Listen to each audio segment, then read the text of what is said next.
Bike দেখলেই আমার প্রিয়ারি বউয়ের কথা মনে পড়ে যায়, কারণ বিয়ের পরে 2বার বাইক নিয়ে বের হয়েছিলাম আর 2বারই পুলিশের সাথে কট খাইছিলাম। আমার কথা হলো বিয়ের আগেও তো আমি বউরে নিয়ে বাইক নিয়ে ঘুরছি, কই তখন তো কোনো পুলিশ আমাকে কখনো থামাইলো না। আসলে বিয়ের পর বউ যে একটা জ্বালার, এটাই তার বাস্তব প্রমাণ। বিয়ের পর প্রথম যেদিন বউরে নিয়ে বাইক নিয়ে কট খাইলাম, ওই দিন বউরে নিয়ে গেছিলাম এক জায়গায় ঘুরতে।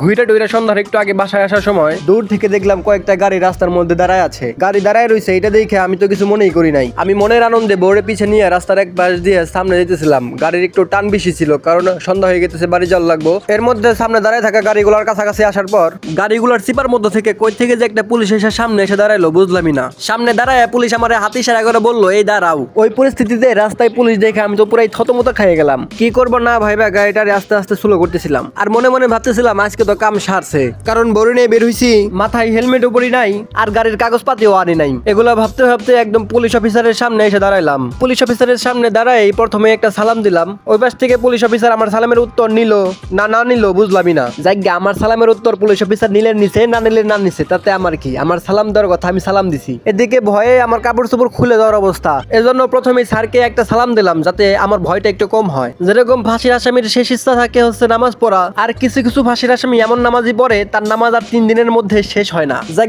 ফাঁসির আসামির কথা বাদ দেই, এখন আমি যে আসামি আমার কথা শুনুন। বাইকের সামনে দাঁড়ায় স্যার আমাকে প্রথমে জিজ্ঞেস করলো এত স্পিডে বাইক নিয়ে কোথায় যাচ্ছ? স্যারের কথা শুনে আমার চোখ বড় আর ভয় আরো বাইরে গেল। মনে মনে ভাবতে লাগলাম খাইছে রে, স্যারের কথার উত্তর সঠিকভাবে না দিতে পারলে আজকে তো আমি বাস খামুরে। এজন্য স্যারের কথার উত্তর দেওয়ার জন্য মনে মনে এমন একটা উত্তর বানাইতেছিলাম যেটা শোনার পরে যেন স্যার আমাকে একদম ছেড়ে দেয়। এরপর 2 সেকেন্ডে ভাবা শেষ করে স্যারকে আমি উত্তর দিলাম, দেখেন স্যার বউকে নিয়ে বেড়াতে গেছিলাম, আস্তে আস্তে সন্ধ্যা হয়ে গেছে, এজন্য তাড়াতাড়ি বাড়িতে যাইতেছি। তো স্যারে আমার কথা শুনে বললো এটা তোমার বউ? তো তখন স্যাররে আমি একটু মুচকি হেসে কইলাম হ স্যার এটাই আমার বউ, কয়েকদিন আগেই বিয়ে করছি। আমার বউরে দেখে আর আমার কথা শুনে স্যারে বললো বউরে নিয়ে এত জোরে জোরে যে বাইক চালাইতেছো, অ্যাক্সিডেন্ট করলে পরে কি হইব? পরে কে দেখবো তোমারে? যাও আস্তে আস্তে বাসায় যাও গা। স্যারের এই কথা শোনার পরে তো আমার বিশ্বাস হইতেছে না, স্যার আমাকে যাইতে বলতেছে। এইটা কিভাবে সম্ভব? স্যার কোনো কিছু চেক না করে আমাকে যাইতে বলতেছে।